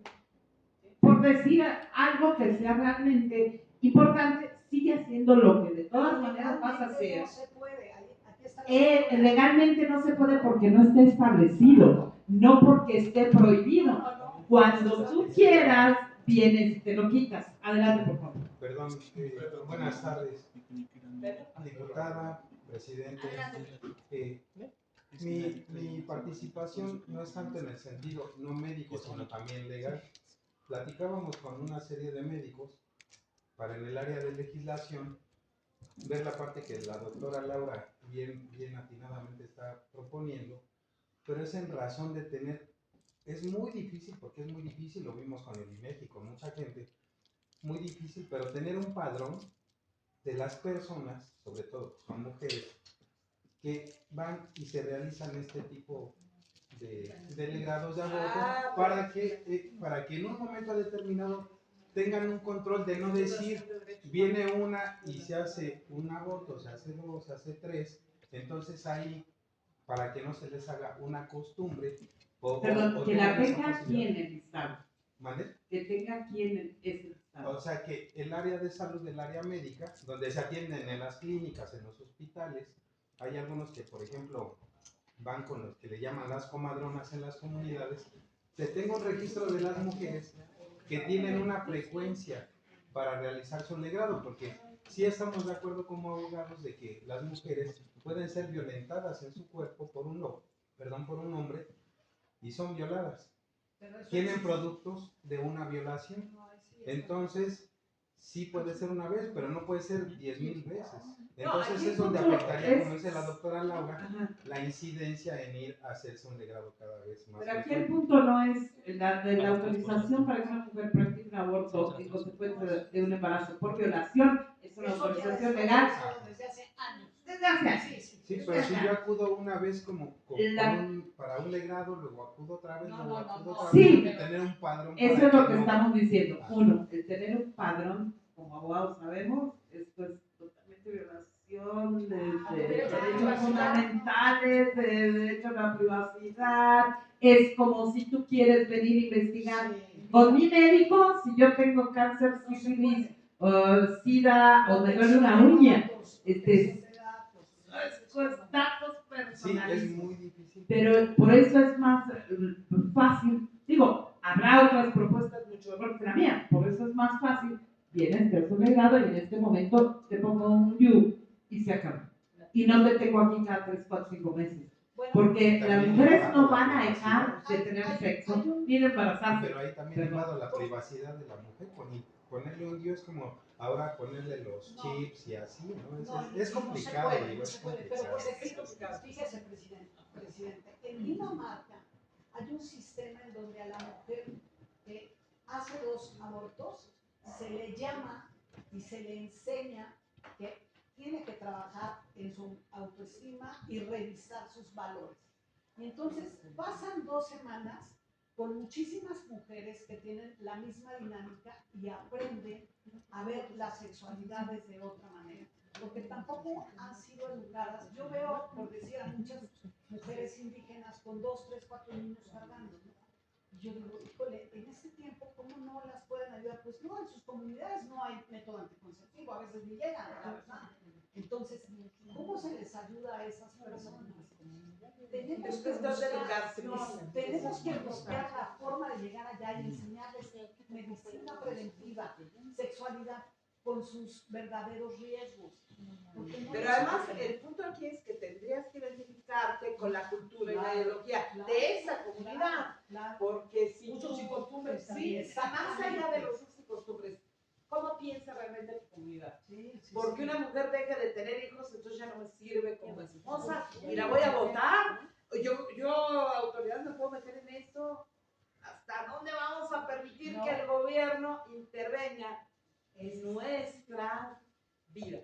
Y lo Tenemos la obligación de dar otro tipo de educación en valores, en todo, de tratar de fomentar hombres y mujeres. Oye, está bien que tengas 100 hijos, pero puedes educarlos, amarlos, cuidarlos, sentarte a jugar con ellos, o los quieres como en los años 70 de mano de obra en tu campo.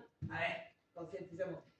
Sí es un trabajo muy arduo porque depende mucho de la ideología de cada región, de cada comunidad de la región, de su historia de vida, de sus usos, costumbres, religión o religiones, etc. Y lo peor es que no hay médicos suficientes para ir a las comunidades para atender las necesidades básicas de salud. Ahora sí es un poco más complicado para ellos. Claro. Aquí quiero hacer una participación Ajá. en el sentido de que es un tema muy delicado el trastocar el derecho humano. El derecho humano del hombre y de la mujer. Es una situación que se viene cuidando no solamente en nuestra legislación doméstica, sino mundialmente. Propuestas y propuestas al respecto, porque una persona lo es desde una comunidad indígena hasta a dónde lo podemos llevar, reyes y príncipes de gobiernos y demás. De tal suerte que en lo que concierne a mí, a su servidor, he abrazado la música en paralelo a mi faceta como constitucionalista y fiscalista, y en esa parte de ese estudio que llevamos de derecho constitucional y amparo, está muy presente el estar versado en el tema del derecho humano. De tal suerte que en esta amalgama con la música, que me ha permitido ejecutar música con causa en el sentido de obras musicales, en letra y en música. Hablamos de sectores vulnerables, hay temas que van dirigidos hacia ello, pero ahora viene algo muy importante que hemos notado a través de la música y que algunos íconos mundiales se han pronunciado al respecto de que qué músicas estamos escuchando, ¿no? Y sobre todo nuestras juventudes y nuestra niñez, nuestros niños. Eso de tocarle y cantarle al tequila, al narcotráfico, a la riqueza de dudosa procedencia, a ufanarse a lo frívolo, que no descansa en una estructura de valores y de educación, es la parte que a mí me preocupa y me ocupa, y me ha llevado a Dubái, me ha llevado a Nueva York, me ha llevado con nuestros migrantes poblanos en Nueva York a recibir la proclama del Council City Hall de Los Ángeles y un premio por la lucha gremial, no tan solo única de su servidor, en grupo de premios en Nueva York. Pero voy a lo siguiente. Tiene uno, su servidor ha tenido que realizarse en algo para poder llamar la atención. A algunos no nos es tan fácil tener una tribuna para ser escuchados. Necesitamos a veces trabajar el doble, el triple o el cuádruple para tener una presencia y una voz. Pero vale muchísimo la pena. Y la música justamente es mi vehículo. De últimos tiempos, pues hacemos algún trabajo con la academia. Debo 20 años como catedrático de la Autónoma de Puebla. Mis materias, sí, por supuesto, son las fiscales, pero también las de Derechos Humanos, Cultura y Democracia. De tal suerte que lo abrazo como mis herramientas y lo proyectamos no solamente a una región, al mundo, ¿verdad? Y refiriéndome a la música con causa y la música realmente, ¿verdad? Las letras, a qué se le está cantando, está haciendo apología de delitos, ¿verdad? E incluso el presidente de la República ha hecho señalamientos al respecto, ¿verdad? ¿Qué clase de mensajes? Esos bailes, se ha criticado el reggaetón y unos narcocorridos bélicos. Yo creo que ese sentido frívolo y de la vida fácil no conviene a nadie, ni es realmente lo que debe ser. En esa parte, en ese segmentito, ¿verdad? Que me ocupa en la parte del derecho constitucional de amparo, independientemente de que defiendo contribuyentes que también tienen derechos humanos, defiendo contribuyentes, esa parte que se amalgama con la música es justamente para llevar ese mensaje y hacer esa propuesta, ¿verdad? De qué música estamos produciendo, qué música estamos consumiendo y sobre todo la parte vulnerable de nuestros niños y nuestros jóvenes, ¿no? Ese es mi punto de vista. Perdón que Ojalá, quiero regresar sí. al tema de mujeres, porque nada más para cerrar esto, Gracias, Arturo. sería fundamental, diputada, que de verdad, si usted logra llegar a la gobernatura, ¿verdad? Ya me lo está decretando. No, por favor, que es No, que sí, lo veo. ustedes Sería aprobaron, maravilloso. Que cree el Instituto de Educación Sexual para la Mujer, porque es importante ayudarnos. Es Y para el muy hombre. lamentable que a veces las mujeres somos tan agresivas con las mismas mujeres, ¿no? Me ha tocado ver casos de niñas que han llegado a lo que es el servicio del INE, que se llama aquí en la Ciudad de México para el aborto, y las tratan terrible. Yo inmediatamente, Roberto me conoce, soy una fiera para defenderlas, porque aparte de que han sido maltratadas, no nada más asesinadas en su familia, con promiscuidad, porque son abusadas por el primo, el hermano, una cosa terrible, llegan a los hospitales y las maltratan. Entonces, yo llego y a ver, tú no eres tu cargo, servidor público, y Roberto me acuerdo y digo, no puede ser, pobres niñas, ¿no? Entonces, ellas sí merecen de verdad todo el apoyo de la sociedad, pero una mujer que dice ser madre soltera y que ha tenido que ir a abortar 3, 4, 5 veces, mi amor, ya tienes técnica en el aborto, te voy a enseñar una técnica para que no te lastimes, te vas a dejar cáncer, porque tanto limpian el útero que degeneren cáncer cervicuterino o miomas. Entonces, ¿cuánto papiloma no existe? Pueden ver las estadísticas, mujeres casadas que creen que sus maridos son muy... Todos tenemos riesgo, todos somos humanos. Hablaba del derecho humano. El derecho humano tiene que ver también con los niños. O sea, si tú estás queriendo embarazarte y reincidir en el embarazo, tiene que haber una reforma en donde se cuide esta situación también. Si no quieres exponer tu cuerpo o matar a un niño que no quieres, hay formas, ¿no? Pero se tiene que legislar, obviamente. Ahí ya me permito hacer un pronunciamiento. Legrados, muchos legados, y con mucho respeto, porque no es mi género, pero aún así con mucho respeto, que tengan hijos un hijo de varios padres y demás, no es a título de gratis, hay causas. En mi pensamiento, y quizá lo compartimos, es a título de gratis, no es a título de gratis, hay causas. Aunque parezca cursi, pues tanto hombres como mujeres nos enamoramos.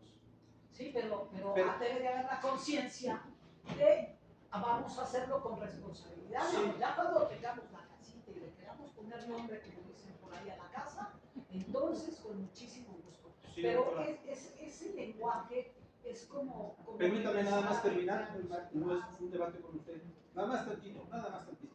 En ese sentido, en mi perspectiva y en mi opinión, sin que yo lo quiera hacer general, no solamente, ni pretendo justificar, no solamente lo padece la mujer, también el hombre. También hay efectos en el hombre. Es colateral. Ustedes dirán, pues, ¿qué es el violentador? Hay causas y hay efectos en el que se ve en los individuos, los participantes se ven muy afectados y afectan el colectivo, la sociedad. Eso lo En mi opinión, son seres distintos. Yo creo en la igualdad. Son distintos y me atrevo a decir que aunque me vean mal los hombres de mi género, las mujeres tienen un grado superior. Con todo, en mi opinión personal. Bueno, en eso habría mucho que decir, porque podemos medir el cerebro y el cerebro de la mujer es más grande que el del hombre. Pero no hablamos de eso. Ahorita no nos acabe, Hablamos no nos de un acabe. concepto, no, perdón, pero hablamos de un concepto de verdad que sería maravilloso poder educarnos a nosotros, de verdad. Eso es lo único que yo digo.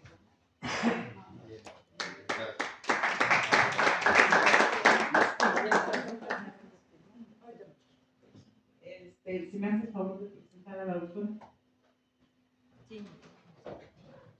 Habiendo concluido la participación de la licenciada Susana Hurtado Vallejo, a quien felicitamos enormemente por esta exposición que causó tanta polémica, que además ella ha sido víctima de violencia política.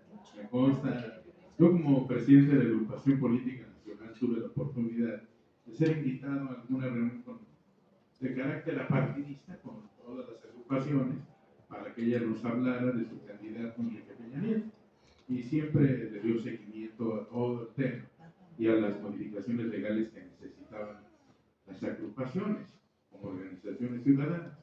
Yo estoy muy agradecido porque lo hizo con profesionalismo y pues nos permeó el hecho de que iba a ser la próxima subsecretaria de Gobernación y que iba a manejar la política interior del país. Sin embargo, después nos enteramos que el gobernador de su estado pidió que no fuera porque inmediatamente, el día que la designaran, ya era precandidata a gobernador. Y Quintana Roo no podía tener una gobernadora. En ese entonces, Roberto Borges, su exgobernador, y se la llevó, creo que de secretaria de Desarrollo Social, alguna cosa así, pero finalmente, pues imagínense, ella habiendo sido eso, quizás ya hubiera sido la gobernadora y a lo mejor hubiera sido a futuro siendo subsecretaria de Gobernación y con toda la trayectoria que ella tiene, una de las mujeres que hubieran estado en la palestra para la presidencia de la República, indudablemente, porque es muy entusiasta, muy respetuosa y una gente inteligente y apasionada por la defensa de la mujer. Eso, pues adelante, qué maravilloso y pues me honro con su amistad. ¿Sí? Gracias. Después también es una gran amiga de Juanita y de mi hijo, que está aquí presente y pues muchas gracias siempre porque disfrutamos de su cariño, de su profesionalismo, su amistad y su afecto. Gracias, Susi, y pues vamos a agradecer esto y vamos a dar continuidad con la venia de la presidente de esta Academia Nacional de Historia y Geografía para presentar el perfil curricular de nuestra siguiente ingresante a la academia como miembro de número, como académica activa. Vamos a presentar a la doctora en Derecho, Juana María Vera. Es licenciada en Derecho, egresada en el 84 de la UNAM, en el campus de CEU, y especialista en materia de Derecho Laboral. Maestría en Juicios Orales, con doctorado en Derecho Constitucional y Amparo, y también se encuentra estudiando la maestría de Riesgos Laborales en la Universidad Americana de Europa, UNAM. Tiene maestría en Derechos Humanos impartida por la Universidad Internacional de La Rioja, en México. Bueno, ella tiene una amplísima experiencia también política y puedo decir universitaria, porque me consta, porque juntos tratamos de cambiar al mundo y a México desde la Facultad de Derecho de la UNAM, y es una gente que siempre trabajó por cambiar el escenario de las mujeres y el escenario de los universitarios. Gracias, Juanita, porque siempre ha sido un ejemplo. Ella también, durante su trayectoria profesional, ha colaborado en la Cámara de Diputados, y antes de eso, ella fue de las activas dirigentes del PRI desde las juventudes, con Rosa María Martínez de Negrita. Quizás muchas cosas no están en el currículum, pero obviamente no alcanza. Sin embargo, la vida sí es. Prácticamente les puedo decir que formó un despacho que se llama Abreu Trujillo Jurídico, luego Abreu y Asociados. Y bueno, el día de hoy es directora general de Abreu y Asociados Legal Service. Y también trabaja muy fuerte. La mitad de la semana está en Cancún, trabajando para los hoteleros de Cancún, y durante la semana viene a la Ciudad de México a defender trabajadores fundamentalmente de Pemex, de la extinta Comisión de Luz y Fuerza del Centro y de todo tipo de trabajadores, ¿sí? En fin, ha tomado N cantidad de cursos, yo podría decir 50, de la Facultad de Derecho, de Oratoria, de Derecho Municipal, de Derecho al Trabajo, Derecho Constitucional, de actualización del derecho laboral, siempre se está actualizando, criminología, procedimiento laboral, derecho del trabajo, amparo en materia laboral, informática jurídica, derecho del trabajo y nuevas relaciones laborales, estudios sobre legislación electoral y aspectos sustantivos y efectivos de la Ley Federal del Trabajo. Por eso digo que es una, si no la mejor abogada del mundo, sí de México. Puedo decirles que todos los días se estudia, trabaja en la materia, y pues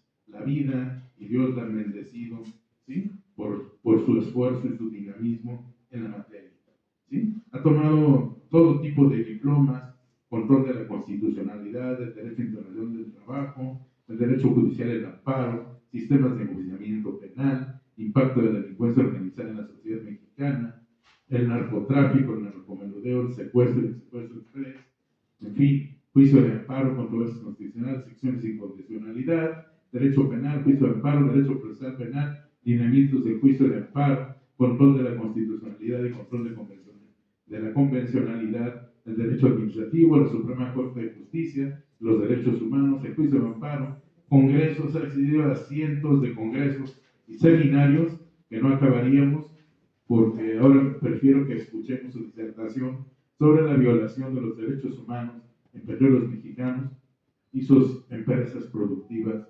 subsidiarias. Un fuerte aplauso, por favor, para la coordinadora.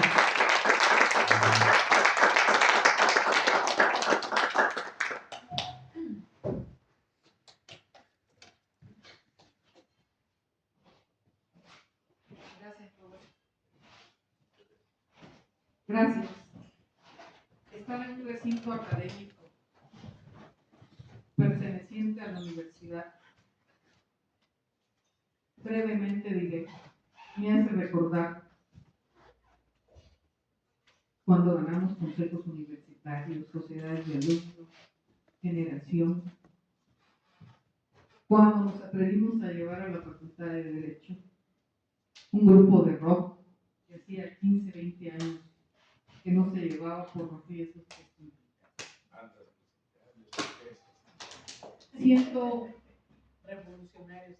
Siento una gran emoción de estar aquí con ustedes. Siento admiración. Entiendo la trayectoria de la casa académica que hoy nos recibe y se lo agradezco infinitamente. Y un gran compromiso. Siempre he sentido admiración por ti, Roberto. Quizás desde, no sé, si lo digo van a saber nuestra edad, 47, 48 años. Diputada Susana Hurtado. Nos conocimos hace algunos años y siempre he sentido admiración por su trabajo, su compromiso y su trayectoria. Y ya le decretaron que la quieren ver sentada en la silla de la gobernación. Voy a hablar muy brevemente. Los derechos humanos a México llegan con la reforma constitucional, pero la realidad es que traemos un parteaguas de 40 años de atrás. desde la Convención Americana de los Derechos Humanos, debimos haber terminado con el principio de supremacía constitucional y enfocarnos en la salvaguarda de esos derechos humanos que hoy todo el mundo habla de ellos y de esos derechos fundamentales, pero que la realidad y en la práctica todos los días son vulnerados. Y concretamente en Petróleos Mexicanos, en esta actual administración, los trabajadores han padecido una persecución, un mobbing y acoso laboral. Y sí lo diré, los que no son morenistas tienen menos oportunidades, así sean sobresalientes, así sean preparados. Llegó a la empresa el oportunismo y dejaron a un lado la preparación de muchos años de profesionistas en todas las áreas, llámese ingeniería, médicos, abogados, contadores, en todas las áreas. Petróleos Mexicanos es un mundo aparte, es una familia que ha sido vulnerada. En este sexenio crearon un código de ética donde son documentos unilaterales. Y brevemente diré que hicieron unas normas de trato del personal de confianza de 1974, cuando la mayoría de los trabajadores eran sindicalizados. En 1989, por razones de carácter político, transfieren a todos los sindicalizados al régimen de confianza, sobre todo a los profesionistas. Les quitan la oportunidad que en aquel entonces tenían de prepararse, porque les daban la oportunidad de preparación nacional y extranjera. Hoy en Petróleos Mexicanos no existen becas, no existe preparación, no existe estímulo para aquel profesionista que llega a desarrollar algún sistema. Por el despacho que represento, tuvimos al creador de las manzanas, de los tanques donde se almacena el hidrocarburo, un trabajador petrolero, un ingeniero. Sin embargo, ese móvil laboral, a través o articulado a través de un código de ética, que lo fundan en un reglamento de trabajo que no cumple con los requisitos de la ley. Y cuando digo que no cumple con los requisitos de la ley, es porque en el artículo 422 al 426 establece que para formar un reglamento deben prevalecer dos supuestos importantes. El primero, no debe contener circunstancias de orden técnico y administrativo. El reglamento de Pemex de la actualidad no solamente los contiene, sino que a través de 3-4 modificaciones le están haciendo ahora anulatorio el derecho a aquellos trabajadores de poder obtener el beneficio de su jubilación. Porque antes un trabajador petrolero se podía ir con 25 años de servicio y 55 años de edad. Hoy estamos hablando de 65 y 35 años de edad. No creo que haya quien resista las jornadas petroleras para obtener esa jubilación. Su código de ética es un documento unilateral que vulnera y viola todos los derechos fundamentales, a tal grado que si tú estableces una broma, eres motivo de sanción. Es triste ver cómo un ejemplo, creo que en nuestro país fuimos ejemplo de los derechos sociales en el mundo, antes que la Constitución de Bismarck. Y hoy, todo eso lo han pisoteado. Todo eso lo han hecho.